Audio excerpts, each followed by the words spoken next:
পুতু, পুতু, আমি এত সুন্দর পিঠা বানাতে পারি যে পিঠা আমি না ছাড়া অন্য কেউ খাইতে পারে না। হ্যাঁ, মানে মানে এতদিন দোকান দিলে হয়তো আমি বড়লোকই হয়ে যেতাম। আমি আপনাকে আজকে ঝটপট করে পিঠা বানাচ্ছি, মানে ঝটপট করে পিঠা বানিয়ে দেখাবো। আর এই ভাপা পিঠা বানানোর জন্য প্রথমে আমার চাল লাগবে, চালের গুঁড়া। চালের গুঁড়ার মধ্যে পানি ঢেলে দিবেন গপ গপ করে, মানে একবারে গপ গপ করে। আর পানি বেশি দিবেন না, পিঠা কিন্তু হবে না। ঠিক ময়দা একটু মাখো মাখো হবে, তবেই আপনার পিঠা কিন্তু পারফেক্ট হবে।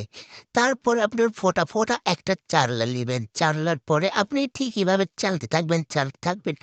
এতক্ষণ তো পরের কথা, দেখি পড়ছে নাকি। পড়ছি।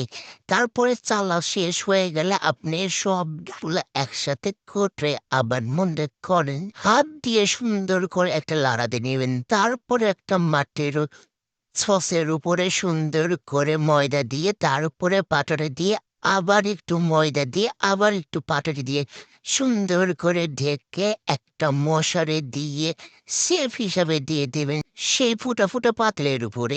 এইবার ইয়ে শালা, এ কি হইল রে? পিঠা হলো না কেন? ওটা আসলে সমস্যা নেই, একবার না পারলে দেখো শতবার।